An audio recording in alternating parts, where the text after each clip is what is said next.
예, 개혁파 신앙이란 무엇인가? 스텝 8 할 차례입니다. 예, 48페이지를 참조해 주시기 바라고요. 개혁파 신앙이란 무엇인가? 계속 배우고 있는데 우리 지난 시간에 배웠던 거 다시 한번 복습하면서 개혁파 신앙의 내용이 무엇인지, 또 우리가 추구해야 될 내용들이 무엇인지 다시 한번 복습하면서 오늘 강의 진행하도록 하겠습니다. 자, 개혁파 신앙이란 무엇인가? 첫 번째 특징이 무엇이었죠? 하나님 앞에 철저하게 살아가는 신앙이다. 예, 하나님 앞에 철저하게 살아가는 신앙이 개혁파 신앙이고, 우리 또한 그런 삶을 살아가야 된다. 이렇게 배웠고요. 자, 두 번째 특징이 무엇이었죠? 개혁파 예, 하나님 말씀인 성경을 철저하게 중요시하는 그 성경이다.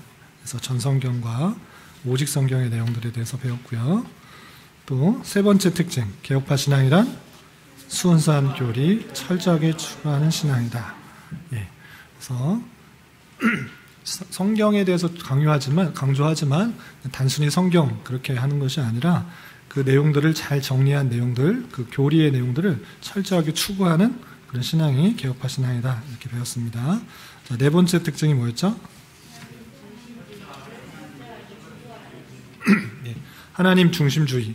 그러니까 인본주의와 신본주의 이렇게 나눈다고 하면 인본주의적인 신앙과 또 신학들이 많이 있는데, 그런 것이 아니라 신본주의, 하나님 입장에서 또 신론 입장에서 그것을 강조한다 라는 것입니다.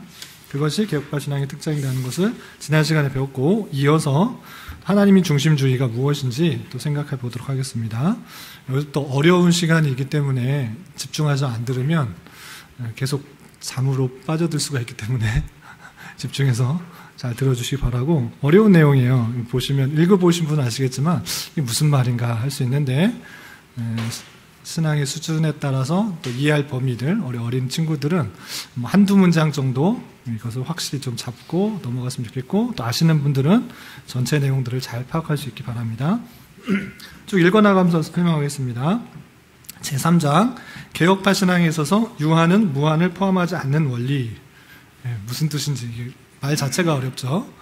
혹시 하람이 이런 말 들어보셨어요?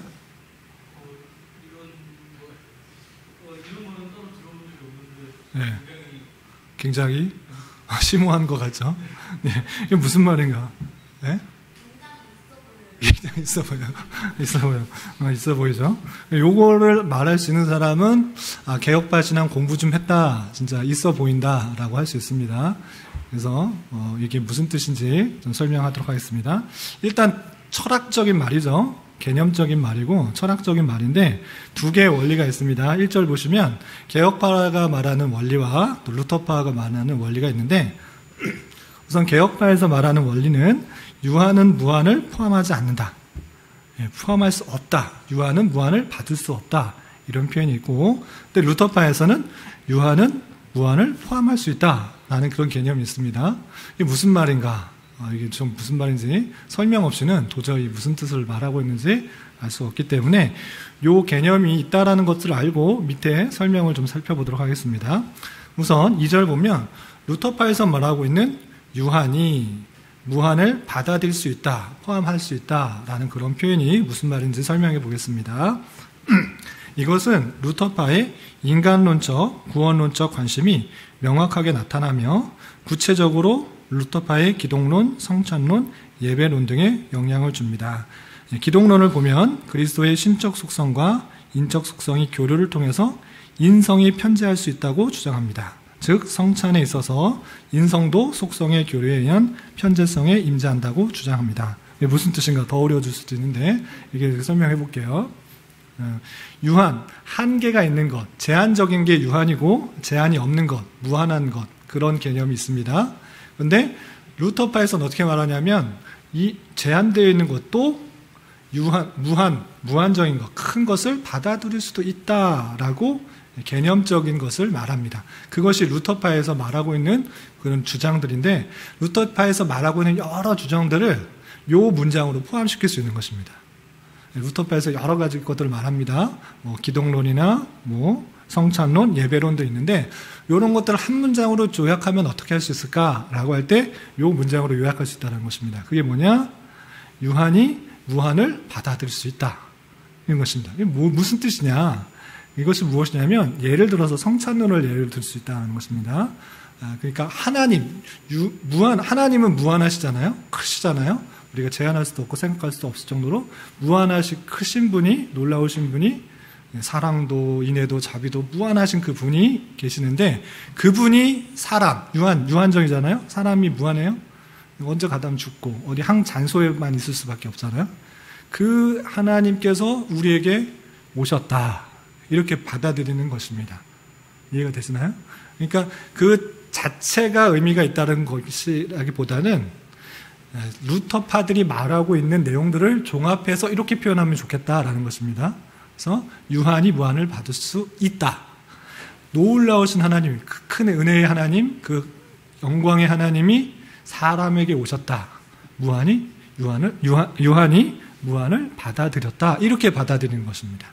그 자체 문장에 어떤 의미를 하는 것이 아니고 루터파가 생각하는 내용들을 정합하면 이런 문장으로, 이런 철학적인 문장으로 있어 보이게 표현할 수 있다는 것입니다. 그리고 또 루터파의 성찬론은 이렇습니다. 루터파의, 우리 성찬하잖아요. 성찬식 있잖아요. 그 성찬할 때 그 떡과 잔에 임한 것이 루터파에서는 인성이 임했다, 이렇게 표현해요. 예수님의 인성이 임했다.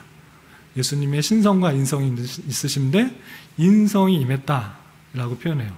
그래서 인성 자체가 무한한 것들을 받아들일 수 있는 것이기 때문에, 예수님의 인성은 무한한 것을 받아들일 수 있기 때문에 요 성찬할 때 루터파는 예수님의 인성이 편재한데 그 제한적인 것에 임했다라고 표현해요.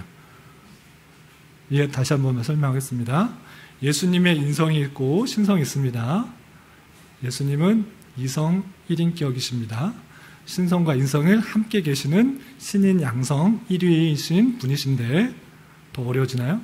하여튼 사람의 모습도 있고 하나님의 모습도 있으신 분입니다. 근데 이 떡이 있을 때 루터파는 어떻게 말하느냐, 어떻게 생각하느냐, 성찬할 때 그 떡에 임하시는 것은 예수님의 인성이 임했다라고 표현을 해요. 인성이 어떻게 임했느냐?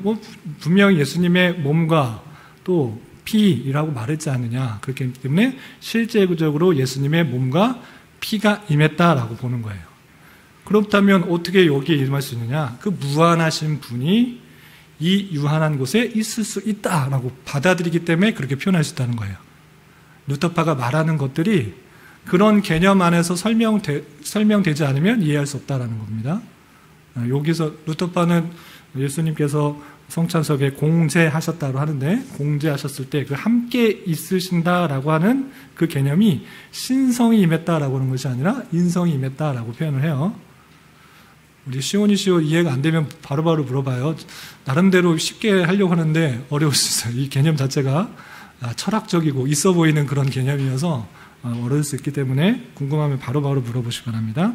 그런 루터파의 그런 입장, 그 무한하신 하나님께서 인간의 제한된 분으로 또 오시고, 또 성찬에 있어서도 그 무한하신 그 분이 실제 이 제한된 곳에 육체적으로 인성 가운데 임했다, 함께 있다라고 받아들이는 그런 개념들이 루터파에서는 계속 있다라는 것입니다. 그래서 루터파의 그런 신학적 개념을 좀 있어 보이게 표현하려면 유한이 무한을 받을 수 있다, 포함할 수 있다라고 표현한다는 것입니다. 여기까지 이해가 되시나요? 시온이 여기까지 이해가 돼요? 어렵죠? 집중.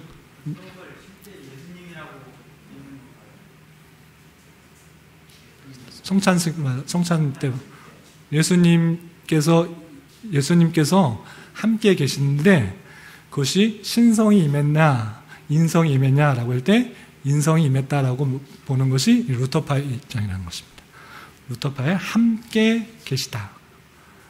떡 안에도 있고 옆에도 있고 밑에도 있고 위에도 있고 함께 계시다라고 해서 공제설인데 신성이 있다라고 표현하지 않고 인성이 함께 있다라고 표현을 합니다. 카톨릭은 변하는 것이고 예, 화채설이라고 하는데, 예, 화채설 성찬식 할 때 실제 변했다 그래요. 변해.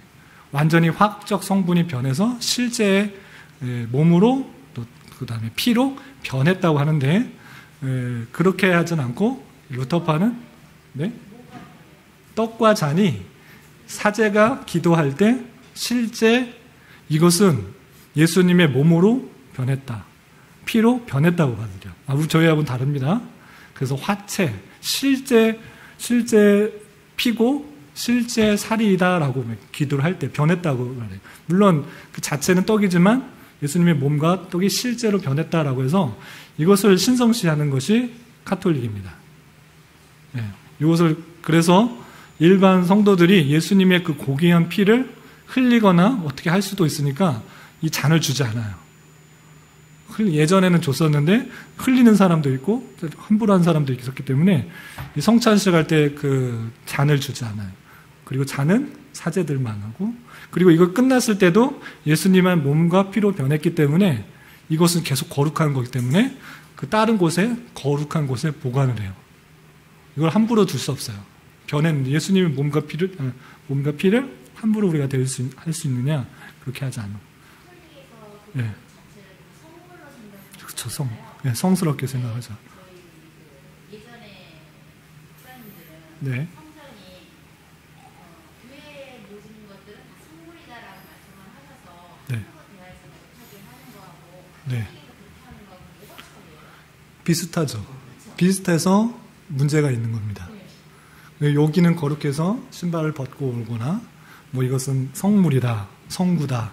성구 이거는 성구사에서 팔잖아요.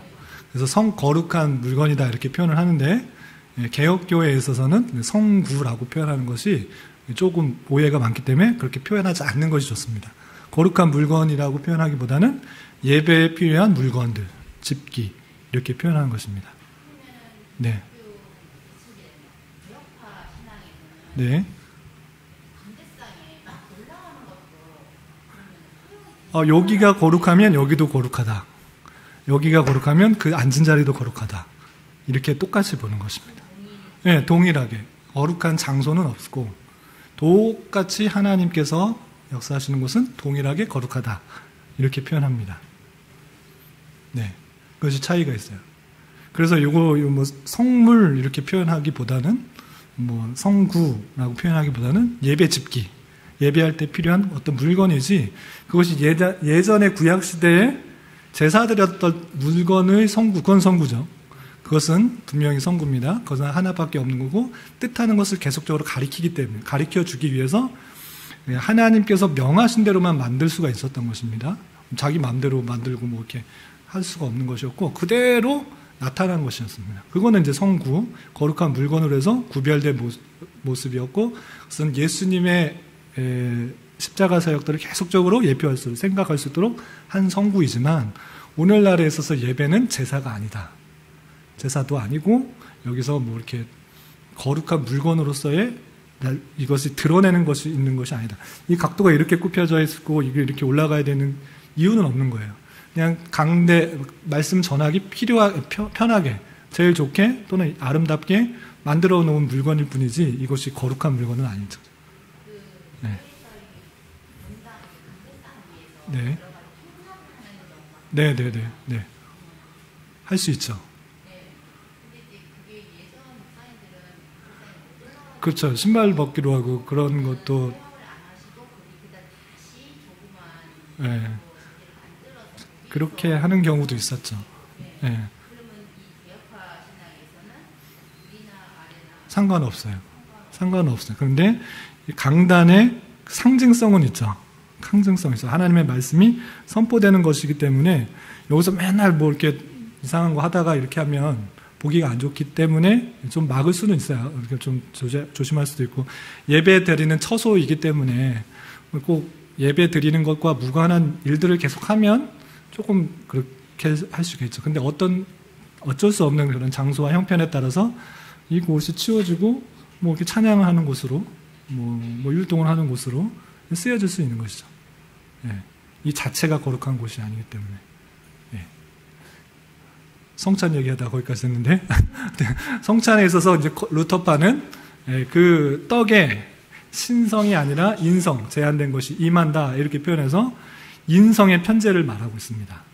그렇게 등등등 루터파에서 말하는 개념들을 종합해서 볼 때 인간론적인 중심이기 때문에 그 높으신 하나님, 무한하신 하나님이 제한된 인성에 포함될 수 있다. 그래서 유한적인 것이 무한을 받아들일 수 있다라는 그런 철학적 명제에 포함시킬 수 있다라는 것입니다.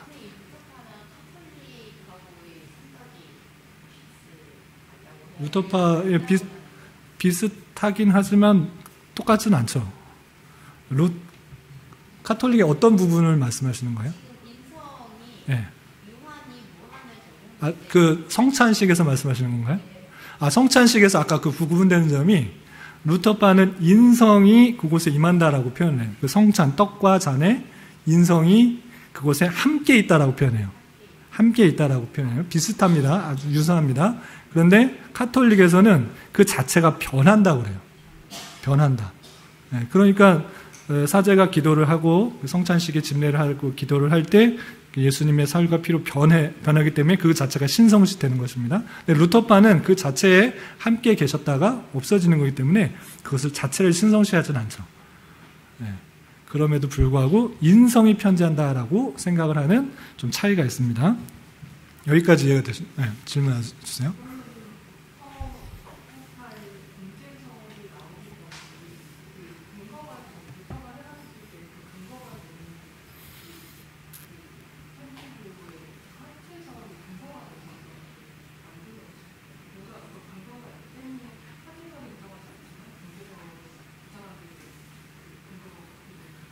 근거가 좀 자세하게 찾아봐야 되는데 제가 알고 있는 지식 안에서 하면 그 변했다라는 것들은 그 잘못된 것이기 때문에 개혁파에서 말하는 임재를 영적 임재를 말하는 것 가운데 있어서 그 츠빙 좀 찾아봐야 되는데 정확한 근거를 제가 설명해 주실 수 있으신가요? 잘 아시는, 제가 배웠던 것도 다 까먹고 그래서. 하여튼 성찬론에 관해서 그 개혁파하고 루터파하고 충돌이 나고 또 그 츠빙글리와 또 이렇게 분열이 되는 그런 모습들이 있었어요. 자기 신학과 안 맞아서 이렇게 좀 나왔는 그 성찬론에 대한 그 논란들이 있었는데 제가 이렇게 설명드리길 정도로 이렇게 잘 체계적으로 정리가 안 돼 있어서 좀 이렇게 근거를 대긴 뭐하고 될 수가 없는 거를 제가 찾아봐서 좀 설명을 나중에 따로 해드리겠습니다. 예, 죄송합니다. 하여튼 루터파는 그런 여러 가지 개념이 있어서 기독론, 성찬론, 예배론 등등에 있어서 유한은 무함을 포함할 수 있다라는 그런 개념으로 이해하면 좋다 이렇게 되는 것입니다. 그런데 개혁파는 어떠한가? 개혁파의 여러 가지 특성들을 말할 때 이 단어로 표현하면 좋다라는 것입니다. 이 단어는 뭐냐? 유한은 무한을 포함하지 못한다. 받을 수 없다. 이렇게 표현하는 것입니다. 이것이 무슨 뜻인지 제가 읽어보겠습니다. 3절. 이것은 하나님의 무한성, 하나님의 절대 주권성과 자유를 강조하며 그것으로부터 일관되게 사고하는 하나님 중심적인 사고 방법을 분명히 하고 있다. 그러니까 제한된 것이 유한이 무한을 가둘 수가 없고 다 표현할 수 없고 다 알 수가 없다. 더 하나님이 크시다. 이런 것들을 강조한다는 것입니다. 그래서 하나님의 절대 주권, 하나님의 자유, 하나님의 일하심 이런 것들을 계속적으로 강조하기 때문에 유한된 것이 어떻게 무한을 받을 수 있는가? 받을 수 없다. 포함할 수 없다라고 하는 것이 이 문장으로 잘 표현된다는 것입니다. 그래서 이것은 마찬가지로 기독론, 성찬론, 예배론 등에 영향을 주는데 기독론을 보면 신성과 인성 간의 속성 교류를 인정하지 않는다 되어 있고요.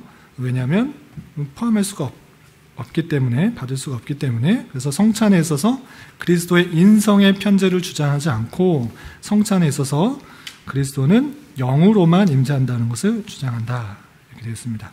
그래서 이 성령으로만 임재한다라는 것이 좀 오해가 있을 수 있는데 책에도 좀 오해될 수 있는 표현인데 성찬에 그리스도는 영으로 임재한다 이렇게 이해하시면 됩니다. 성령보다는 영으로 이해하시면 좋겠습니다. 그래서 성찬에 영적으로 임재한다. 신성이 임재한다 이렇게 보는 것입니다. 예, 질문해 주세요. 그 루터파에서는 네. 그 속성의 교류를 해서 그 사람 안에 그리스도의 인성과 신성이 같이 결합되어 있다라고 해서 유한이 무한을 포함할 수 있다라고 하는 거고. 네. 개혁파에서는 속성이 교류하지 않고 온전한 친이자 온전한 사람이다라고 네. 해서 유한이 무한을 포함하지 않는다. 네. 잘 정리해서 설명을 해줬네요. 질문이 아니고 설명이죠. 예, 아주 잘 정리해서 설명해 줬습니다. 예, 그래서 속성의 교류가 있다라고 말을 하는 것은 루터파, 속성 교류가 없다, 받을 수가 없다. 그것은 예, 개혁파 이렇게 신앙을 보면 되겠습니다. 루터파에서는 네, 그 예수님이 그냥 완전히 반인 반신 느낌이라고. 그렇죠. 그래서 개혁파에서는 예수님은 참 하나님이시자 참 인간이시다. 예. 섞이면, 그러니까 예수님에 대해서 잘 아시는데, 잘 알아야 되는데, 나중에 배울 기회가 있지만, 이걸 다시 한번 설명하면, 예수님은 참 하나님이시지만 참 사람이세요. 그런데 이게 섞여 있는 괴물체가 아니에요. 예. 그걸 섞여 있다, 교류할 수 있다라고 보는 것이 루터파의 다른 파들의 입장이라고 하면, 교류하지는 않지만, 삼신이자 참 하나님이신 이성이지만 성이 두 개, 신성과 인성이 갖고 계시는 1인격, 한 인격을 갖고 계시는 하나님이시다. 이렇게 보는 것이 그리스도에 대한 고백입니다. 처음 들으신 분도 있고 익숙하신 분도 있지만 신성과 인성이 그럼 교류하느냐? 그렇지 않고 신성과 인성이 함께 같이 있는 분이 예수님이시다. 신성도 있으시고 인성도 있으시다. 뭐 이렇게 복잡하게 말하냐? 예를 들어서 그렇게 아주 극명하게 드러나는 예가 있습니다. 무엇이냐면 예수님께서 십자가에 달려 돌아가시기 전날 밤에 인성의 모습들이 아주 잘 드러났습니다. 신성으로서는 뭐 예수님께서 십자가에 달리신다고 해서 죽지도 않고 예수님께서 십자가에 달리면 하나님이신데 천지를 창조하시는 그런 능력이고 제한이 없으신 분인데 그걸 뭐 두려워할 필요가 있습니까? 그거 다 알고 있었던 것이고 최초부터 계획을 다 알고 계셨던 분이신데 신성을 갖고 계신 분이라면 그렇게 고민하거나 두려워하거나 걱정하거나 뭐 이렇게 기도할 필요가 없죠. 근데 그 전날 밤에 겟세마네 동산에서 땀이 피가 될 정도로 계속 기도하시면서 이 잔을 내게서 옮겨주십시오라고 이렇게 했다는 것이죠. 그런 모습을 볼 때 설명을 하는 거예요. 설명을 할 때, 예수님은 그냥 신이 아니시구나. 사람과 똑같이 그 죽음에 대한 두려움과 걱정들이 있으신 완전한 사람이시구나. 그리고 그가 완전한 사람이 아니면 우리의 죄를 해결할 수가 없어요. 왜냐하면 사람의 죄는 사람이 해결해야지 무슨 신이 해결을 해. 그래서 참 완전한 사람의 모습으로 사람의 죄를 대신할 필요가 있었기 때문에 참 신이다, 참 하나님, 참 사람이자 참 신이시다라고 표현하는 것입니다. 신이라는 건 어떻게, 사람이라는 건 알겠는데 어떻게 신이라는 걸 알 수 있느냐? 그 모든 것들이 내 아들이라고 표현하고 많은 신적 권능과 능력들을 행하셨기 때문에 예수님은 참 신이기도 하고 참 사람이기도 하다. 그런데 그것이 함께 있으신, 신성과 인성이 함께 있으신 그런 분이시구나. 이렇게 이해하시는 것입니다. 그래서 속성이 교류돼서 신비한 사람도 아닌 것이 신도 아닌 이런 새로운 그런 주체가 아니고 완전한 사람이고 완전한 신이시다. 이렇게 보는 것입니다. 여기까지 하고 있습니다.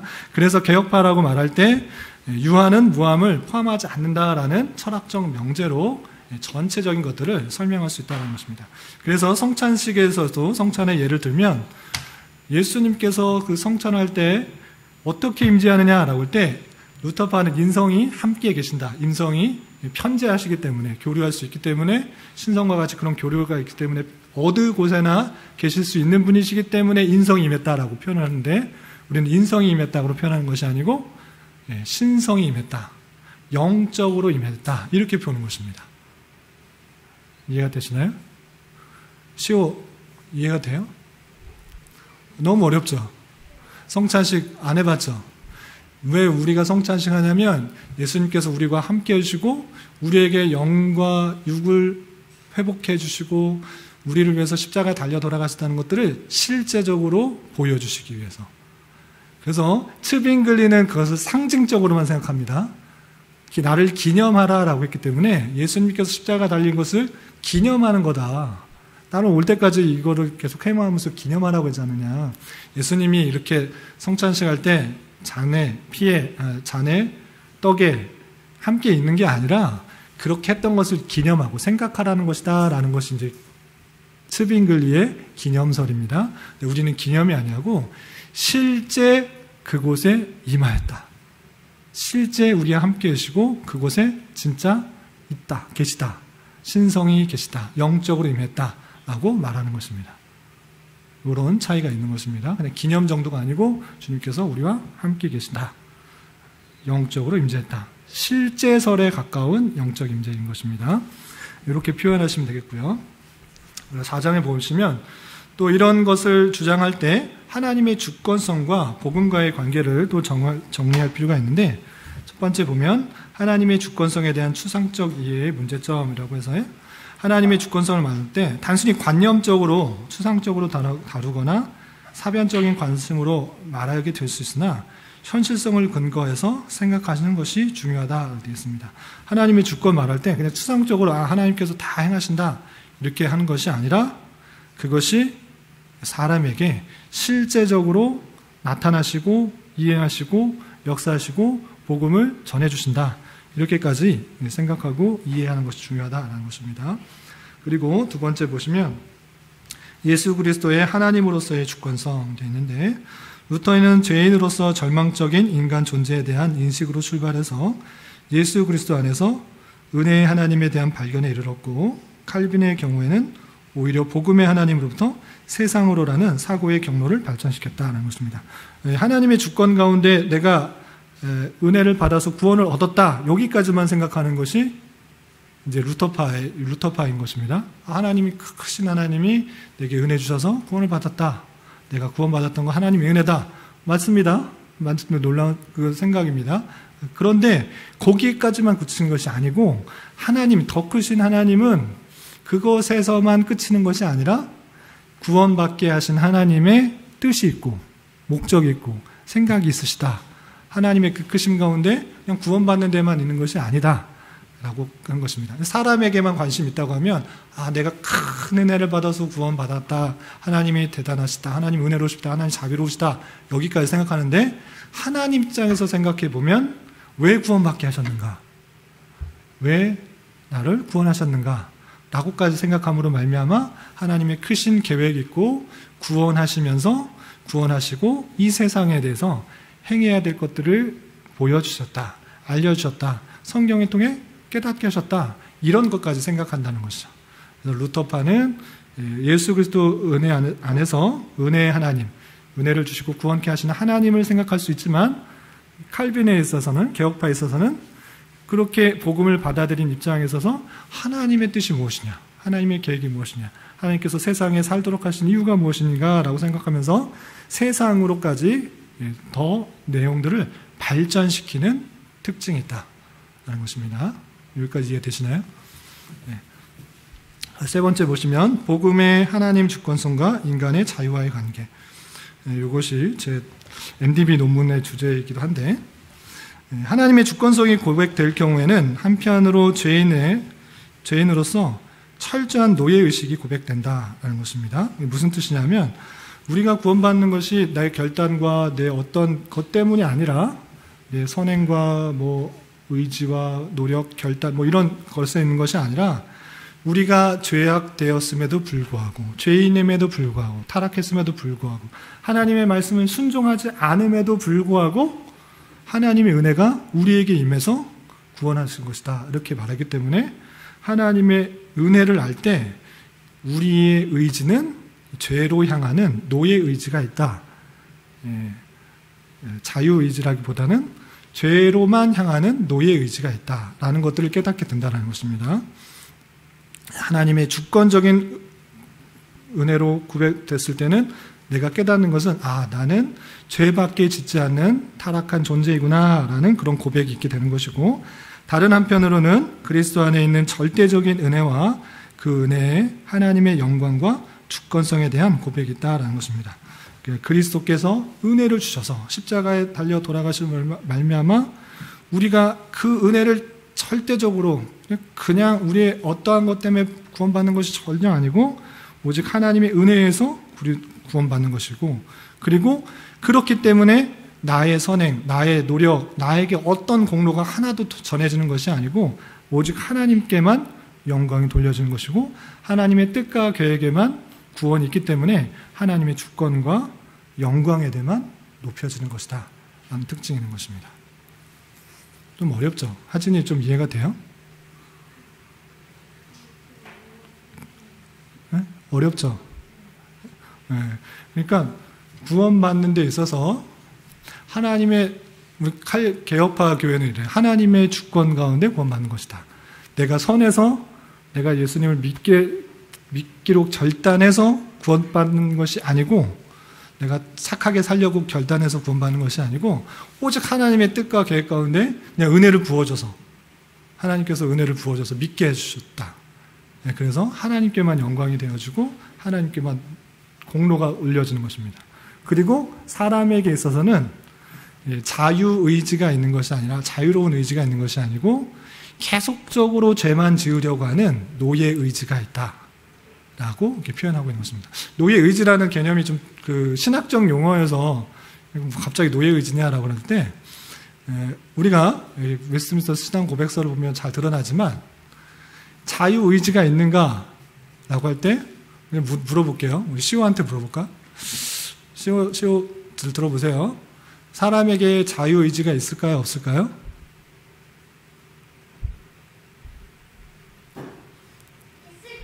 있을 거예요. 네, 대부분의 사람이 이렇게 말합니다.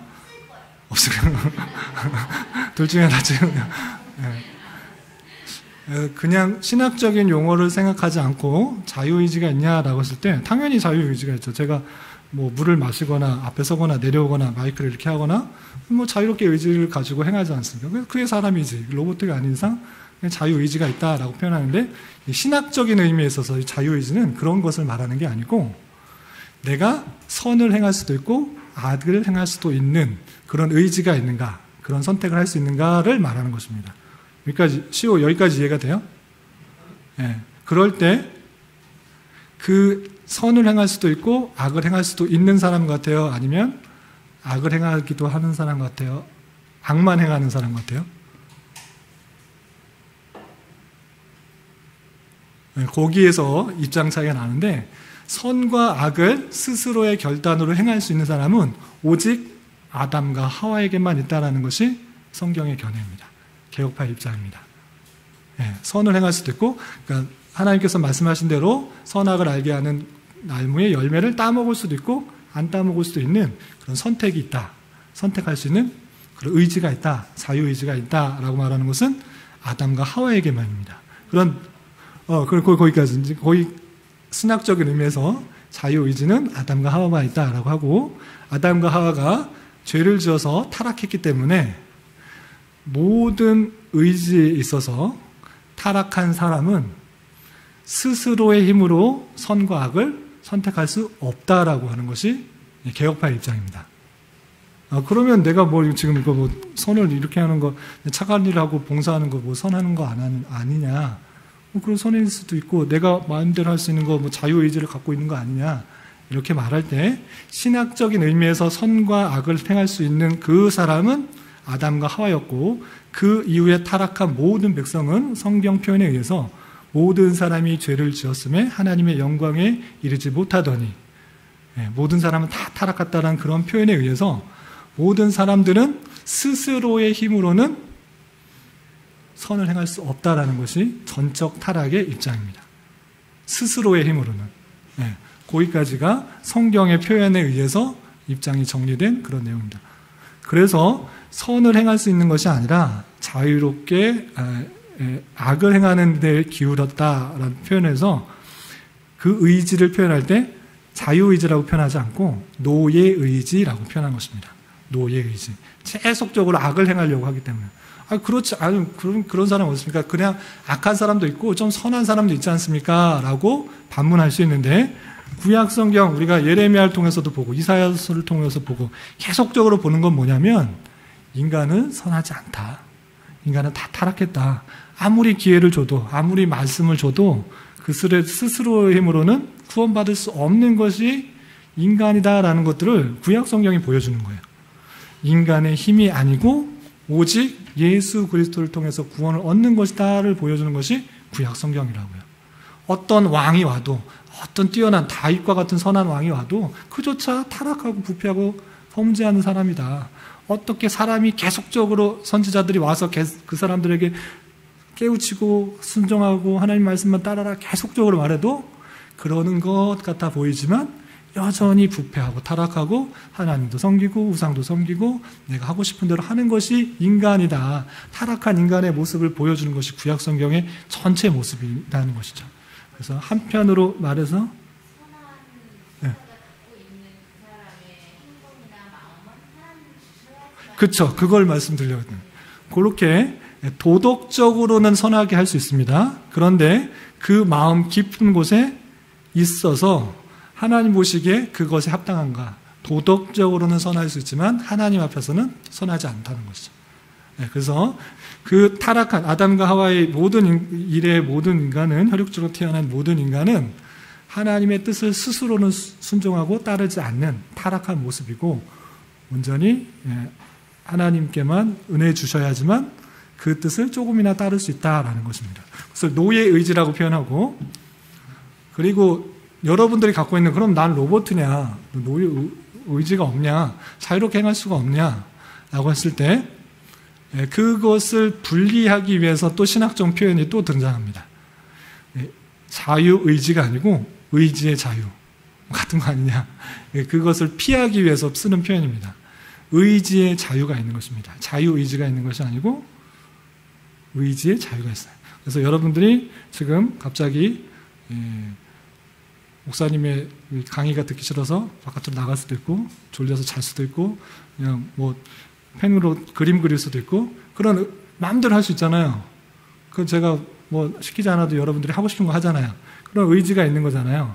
그것은 사람에게 주신, 하나님께서 주신 그런 인격체의 모습이라고 했기 때문에, 자유의지라고 표현하면 또 그것이랑 헷갈리기 때문에 아담에게 주었던 선을 택하고 악을 택할 수 있는 자유의지하고 헷갈릴 수 있기 때문에 그것을 혼돈을 피하기 위해서 의지의 자유라고 표현합니다.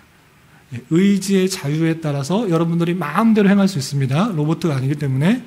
그럼에도 불구하고 그 마음대로 행하는 것은 자신의 뜻으로 행한다고 하면 악으로밖에 행할 수 없는, 하나님을 기쁘시게 하는 것이 아니라 자기의 유익을 위해서 행하는 노예의지의 모습으로 드러난다는 것입니다. 그래서 그 노예의지를 갖고 있는 그 사람에게 예수 그리스도께서 십자가에 달려 돌아가시고 그 효력을 성령님께서 우리에게 입히셔서 마음을 믿게 해주셔서 이 벌레만도 못한 인간이, 나 같은 존재를, 죄인주의 괴수 같은 이 나 같은 존재를 예수님을 믿게 하시다니 하나님의 놀라우심들을 더 찬양할 수 있게 되는 것이고, 하나님의 영광을 더 돌려드리는 모습으로 드러난다라는 것입니다. 예. 질문해 주세요. 네.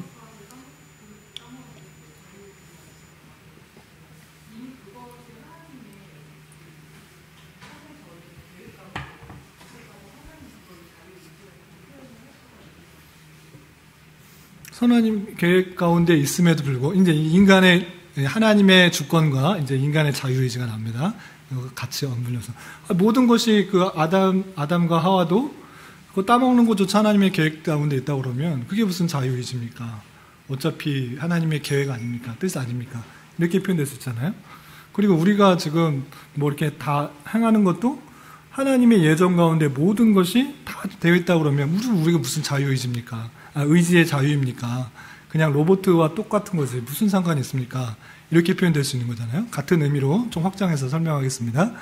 그것이 중요한데, 하나님의 그 주권, 하나님의 예정, 하나님의 모든 것이 다 예정되어 있다라고 하면 인간의 자유의지가 없는 것 같이 보입니다. 하나님 뜻대로 모든 것이 다 되니까. 그런데 하나님의 전능성, 하나님의 주권성이 여기서 더욱 드러나는 것입니다. 그게 뭐냐면 우리의 인격성, 우리의 자유로, 의지의 자유를 전혀 침해하지 않는 방식으로 하나님께서는 역사하신다는 뜻이 있습니다. 그게 무슨 뜻이냐면, 예수님 십자가에 달려 돌아가실 때 많은 뭐 빌라도도 그렇고 뭐 장로들도 그렇고 뭐 제사장들도 그렇고 시민들도 그렇고 내가 하나님의 뜻을 순종하기 위해서 이때가 하나님의 때가 되었으니 내가 하나님의 명령을 순종하기 위해서 예수님을 죽여야겠다 이렇게 생각한 사람 전혀 없습니다. 자기가 자기 생각대로 맞게 표현한 겁니다. 자기가 그냥 하고 싶은 대로 저 사람 죽이기 뭐한데 그냥 마음대로 해라 했던 거고, 사람들은 하나님을 욕되게 하는 사람 저 사람은 죽여야 된다. 그리고 많은 사람들은 그냥 선동돼가지고 죽여야 된다 하면서 죽였습니다. 이것을 생각하면서 하나님의 뜻이니까 내가 해야지 하고 한 사람은 전혀 없습니다. 그럼에도 불구하고 자신의 의지의 자유를 통해서 모든 것을 행했지만 그 모든 것이 하나님의 계획 가운데 한치라도 벗어난 적이 있는가? 없다는 것입니다. 하나님의 뜻은 알 수 없으나 그것은 감추어져 있는 그런 것이지만 하나님의 전능성 가운데서는 그 모든 것들을 그 뜻 가운데 한치도 오차없이 해나가시고 있다는 것입니다.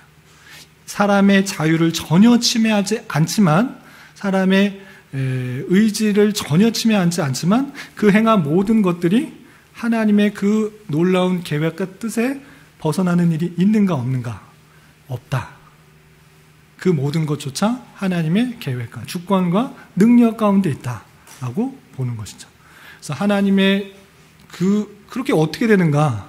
그것이 하나님의 전능성에 나타나는 것입니다. 그러니까 제가 이런 예를 많이 듭니다. 지금 현대자동 이거 말해도 되나요? H자동차가 미국의 B 다이나믹스인가? 그 그룹을 인수해가지고 아주 신기한 로봇을 개발하는 그런 B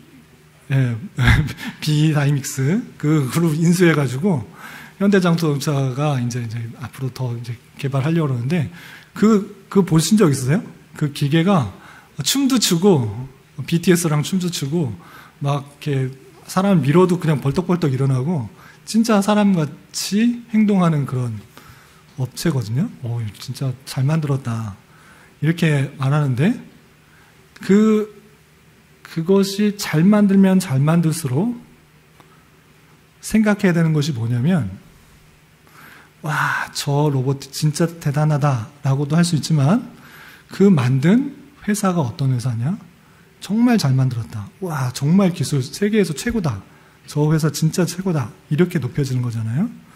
그래서 어떤 피조물, 기계나 로봇가 만들었을 때 그것이 정말 다 뛰어나게 자율적으로 그게 이제 계속 춤도 추고 뭐 이렇게 계단도 올라가고 어디 뛰어나고 뒹굴기도 하고 개처럼 뛰어다니기도 하고 막 다 하는 그런 로봇을 만들었는데 근데 그게 만약에 생각까지 한다고 그래봐요. 판단하고 AI 기술에서 그것까지 접목시켜가지고 판단한다고까지 해봐요. 그러면 그럴수록 그 만든 회사가 뛰어난 겁니다. 그게 자체가 뛰어난 것이 아니고 그 모든 것들을 그렇게 하도록 주입했는데 그것에 그 로봇가 저 뛰어나고 잘 만들고 사람 같고 사람같이 판단하고 그렇게 하면 할수록 그 만든 회사가 아주 뛰어난 거죠. 사람처럼까지도 행동한다 그러고 사람보다 더 힘이 세고 충분한 로봇을 만들었을 때 그 만든 회사가 진짜 대단한 거잖아요. 그런데 마찬가지로 어떤 우리가 피조물인데 우리가 마음대로 행할 수 있는 그런 피조물이에요. 마치 AI처럼. 그리고 내가 마음대로 다 행할 수 있어요. 마음대로 다 행하고 다 하잖아요, 지금.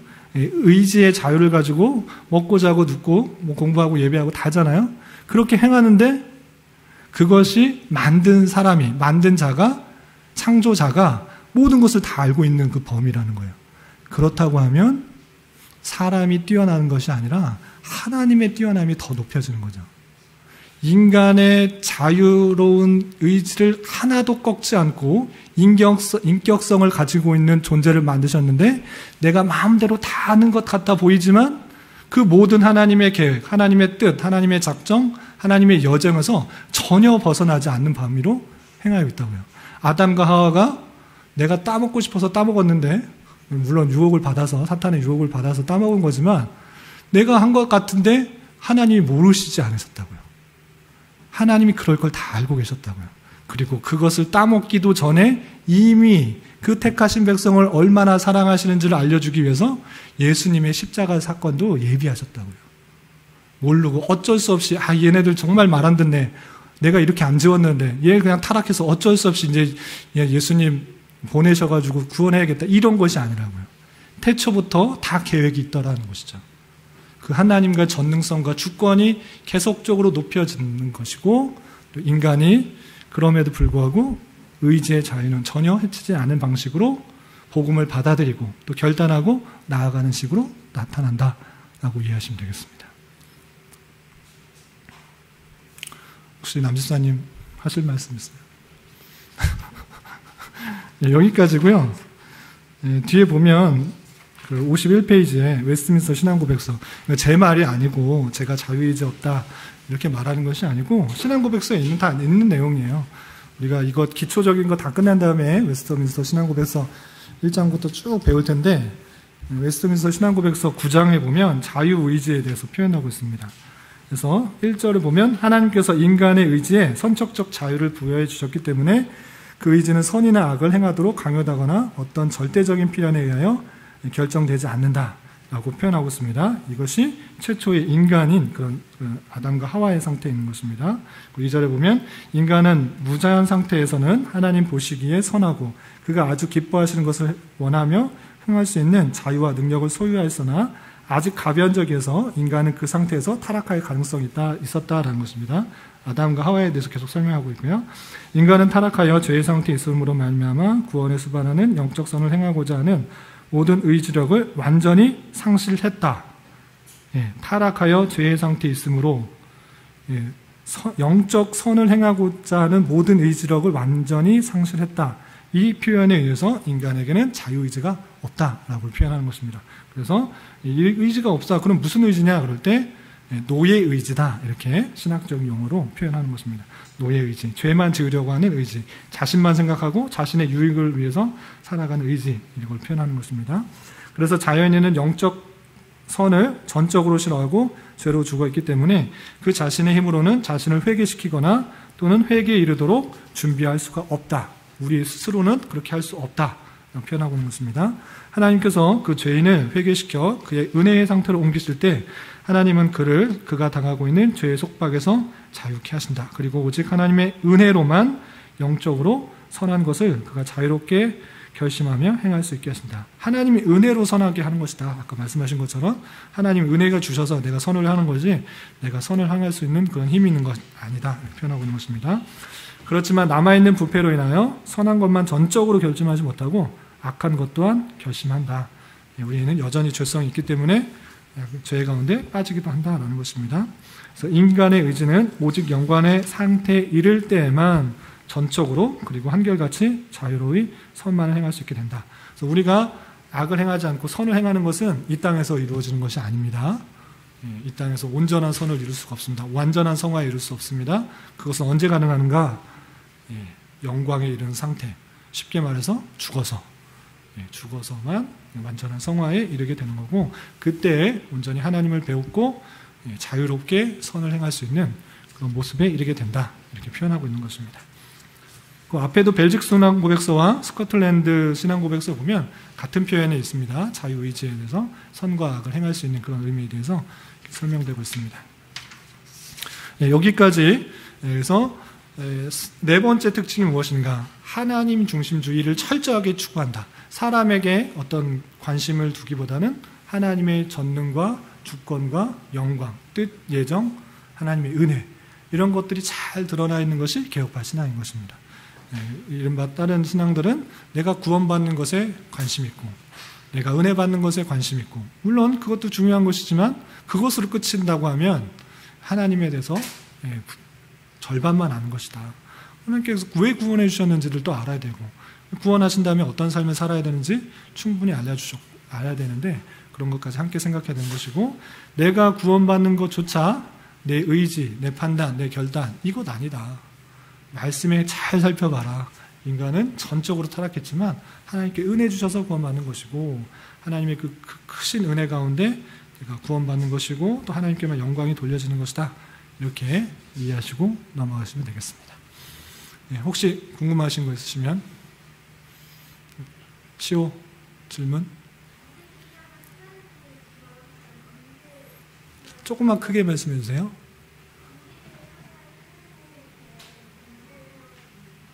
우리들을 향한 하나님의 계획은 언제 만들어졌냐고요? 그거 옆에 써준 거 그대로 읽는 것 같은데 엄마가 할 질문이었나요?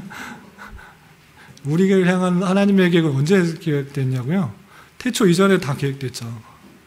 네, 태초 이전에 다 계획됐고, 그리고 한 가지 이제 기억해야 될 것은, 이제 우리의 입장에서는 시간에 제한을 받는 사람입니다. 시간에 국한을 받는 사람이라고요. 그러니까 오늘 일과 과거 일은 알아도 내일은 알지 못해요. 내일이 안 됐으니까 당연히 모르죠. 그런데 그 하나님의 전능성과 영원성과 무궁성에 의하면 처음과 끝이 동시적으로 딱 있으시는 분이에요. 처음 알고 뒤에를 모르시는 것이 아니고 그 전능성과 무한성과 영원성에 의해서 처음과 끝을 동시에 보시는 분이시라고요. 시간 여기도 잘 모르고 지나 보니까 이렇게 아는 것이 아니고 하나님께서 계획하신 것이 그대로 일어나기 때문에 처음과 끝을 통으로 다 아시는 분이에요. 그러니까 태초 이전에 물론 계획하셨지만 그 끝까지도 똑같이 그냥 뚫어보시는 분이시라고요. 그렇지만 우리 시간상에 있어서 중간에 이런 게 있는 것이 아니고 그 시간 가운데 꽉 차게 계시는 하나님께서 모든 시간에 꽉 차 계시고 모든 공간에 꽉 차 계시고 아니 계신 곳이 없는 분이세요. 여기에 계시면 바깥에는 안 계시지 않을까? 학교에는 안 계시지 않을까? 회사에는 안 계시지 않을까?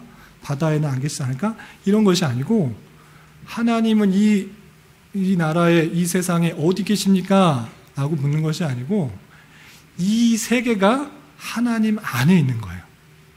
이 우주가 하나님 안에 있는 것이라고요. 하나님의 그 꽉 찬 공간 안에 우리가 그 속해 있는 거라고요. 시간의 어느 부분에 계십니까? 라고 찾는 것이 아니고 시간과 공간에 꽉 차 계신 그 분이 안에서 우리가 삶을 살아가는 것이다. 이렇게 이해하시면 되고, 우리의 계획 언제 있었냐? 물론 태초 이전에 택할 것도 알고 어떻게 할 것도, 우리가 무엇을 할지, 어디 갈지, 공부를 어떤 식으로 할지, 어디 대학을 갈지, 어떤 회사를 갈지, 어떤 직장을 얻고 어떤 남자 여자 만나서 결혼할지, 그것을 계획하는 순간부터 쫙 통으로 알고 계시는 분이 주님이시다. 이렇게 하시면 되겠습니다. 우리 입장에서는 태초 이전에 계획하셨다 이렇게 보시지만, 하나님 입장에서는, 그럼 입장에서는 이 뒤를 모르시는가? 통으로 다 보고 계시다고요. 통으로. 시간 안에 꽉 차 계신 분이에요. 어느 빈틈이 없고 공간에서도 빈틈이 없으신 분이에요. 이 큰 우주가 하나님 안에 있는 거라고요. 그렇게 이해하시면 되겠습니다. 예, 또 혹시 하영이 질문? 하영이는 잘 쳐다보는데 질문은 없는 것 같아. 다 이해하는 거죠? 이따 옆으로 물어봐서 모르면. 시온이 질문 있어요? 빨리. 네? 이해가 갔고 다음 해가 오죠? 이해했습니다.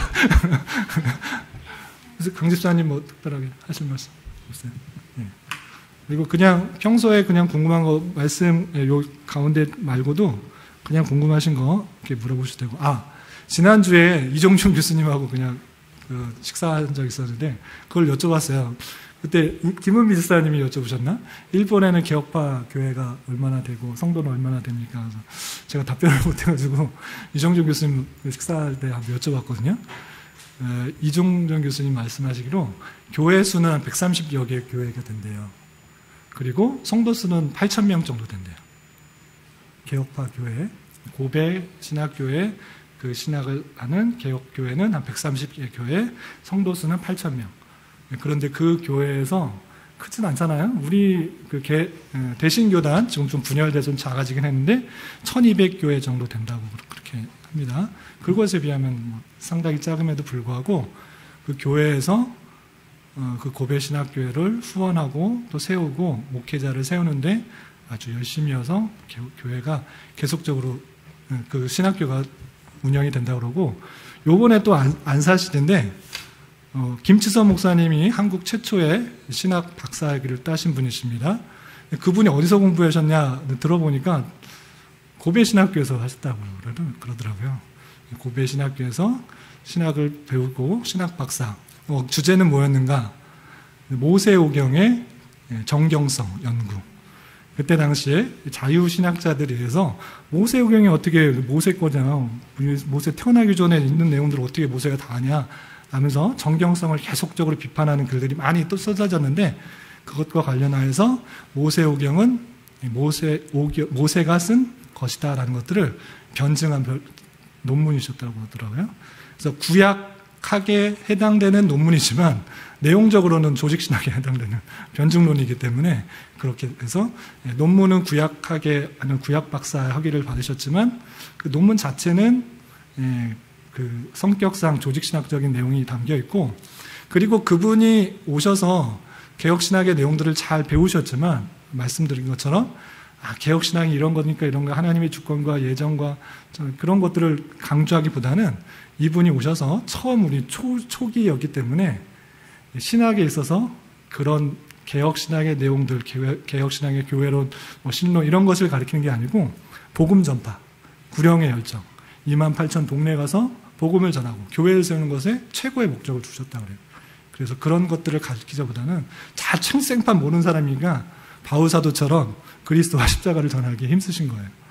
그래서 사람들이 개혁신학의 내용이 그래서 개혁신학을 배워야 되는구나 이런 것이 아니고 복음, 예수 그리스도를 믿고 구원받는 것에 초점을 맞추셔서 거의 70년, 80년대까지 그분이 세운 신학교가 계속적으로 오는데도 신학교를 모집하는데 아예 초교파로 모집을 했다고 그러더라고요. 그래서 우리 대신에 선배들에 있어서 개혁신학의 내용들을 제대로 접할 수는 쉽진 않았던 거죠. 물론 김치선 목사님이 개혁신학의 내용들을 가지고 하셨지만 그것을 강조하지는 않으시고 복음 전파에 더 관점을 두셨고 7, 80년대까지 대신의 교단, 대신의 안에서 신학교 안에서 이런 웨스트민스터 신학고역선이 개혁신학 이런 것들이 아니고 초급파적인 내용들로 가르쳤다고 그래요. 그리고 이정정 교수님도 신학교에서 침례교 목사님, 감리교 목사님한테 수업 받았대요. 그런 교단에 있어서 김수선 목사님이 다 가르칠 수 없고 여러 목사님들을 초청해야 되고 아예 신학교 자체에 모집하는 데 있어서도 초교파적으로 했기 때문에 개혁신학의 내용들을 가르칠 수 없는 것이고 좀 복음적인 신학교가 이렇게 세워졌는데 언제부터 그러면은 대신교단이 개혁신학의 내용들을 했는가라고 했을 때 계속적으로 그냥 초교파적인 내용들로 교단이 운영되다가 최순직이라는 박사님이 계시는데 그 박사님이 신학교 총장을 하시고 총회장을 하시면서부터 바뀐 거래요. 그 분은 또 어디서 시작을 하셨는가? 최순직 박사님 또 이정종 교수님의 스승인 조성만 박사님 이 분들도 다 고베 신학교에서 하셨대요. 고베 신학교에서 다 배우셔서 대신교단의 어떻게 그 뿌리 같은 데에서 신학교는 고베 신학교에서 다 배우신 것이더라고요. 그래서 최순진 목사님이 고베 신학교에서 개혁파 신앙을 가지시고 신학교의 총장을, 신학교 대원장을 하시다가 교단의 분열, 큰 무리가 총회 안에서 이탈을 하시게 되었대요. 그래서 이 최순진 목사님이 총회장을 하시면서부터 개혁신학의 내용들을 전하게 된 거예요.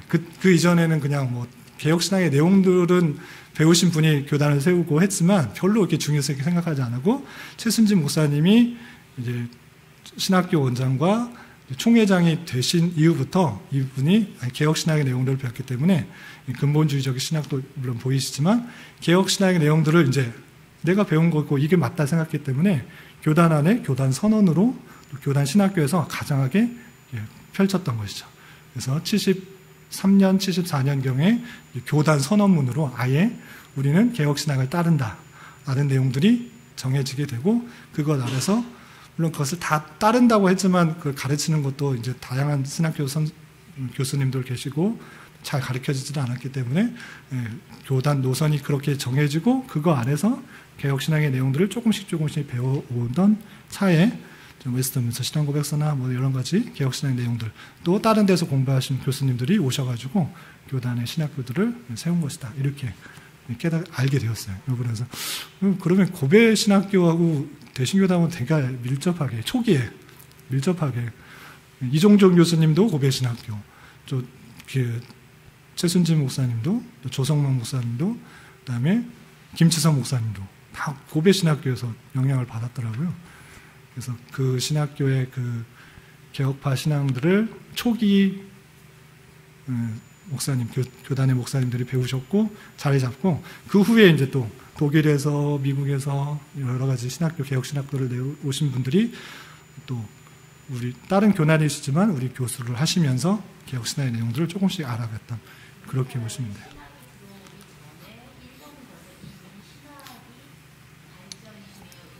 그래서 그럼 일본은 언제 그런 신학교가, 그 교구의 신학교가 생겼습니까? 여쭤봤더니 1904년경에, 1907년에 평양 대부흥이 있잖아요. 1904년경에 그 미국의 북장로교회, 남장로교회가 일본에서 신학교를 세웠대요.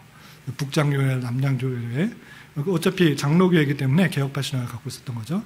근데 두 교회가 전쟁 때였나?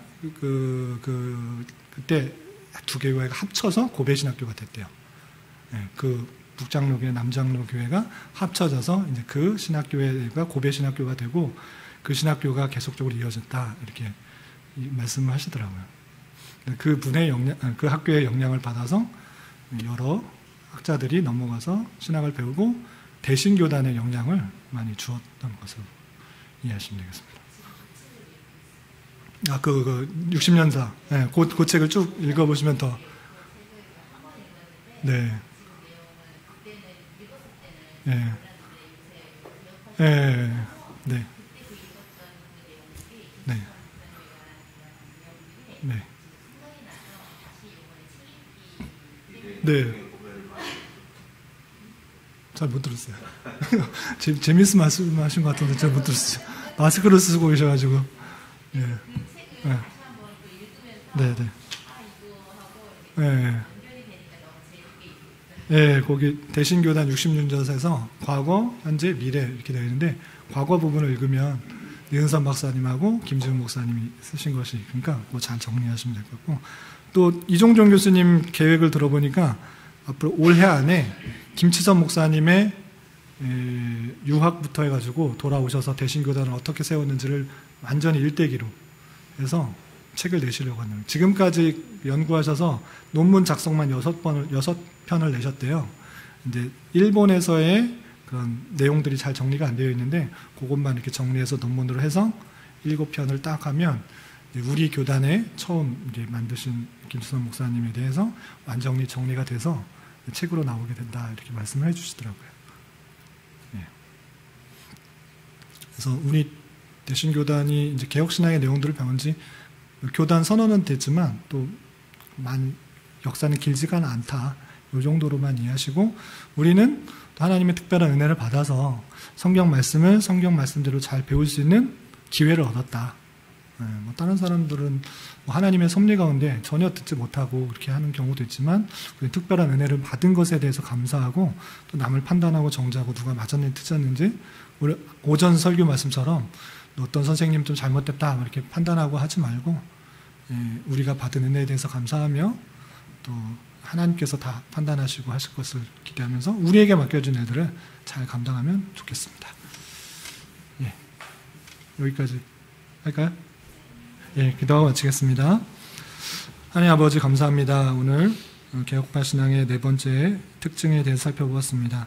하나님 중심주의를 철저하게 추구하는 신앙인 것들을 기억하며, 하나님의 영광, 또 하나님의 높으심, 또 하나님의 예정과 주권, 그것에 대해서 깊이 생각할 수 있도록 인도하여 주시고, 또 그 하나님께서 우리에게 오셔서 또 많은 것들을 말씀하여 주시고 깨닫게 하실 때 우리 그것들을 부지런히 배우고 익혀서 하나님의 뜻을 온전히 순종하여 주님을 더욱더 기쁘시게 하는 자 되게 하여 주시옵소서.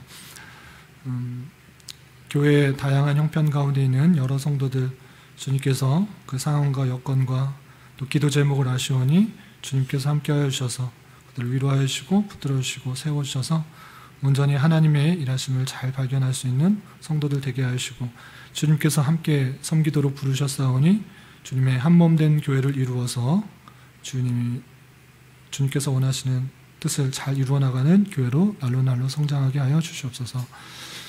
돌아가려고 합니다. 돌아가는 발걸음도 안전하게 지켜주시고 각자에게 맡겨주신 삶 하나님의 일꾼된 자로서 충성 다해 잘 감당케 하여 주시옵소서. 예수님의 이름으로 감사히 기도드리옵나이다. 아멘.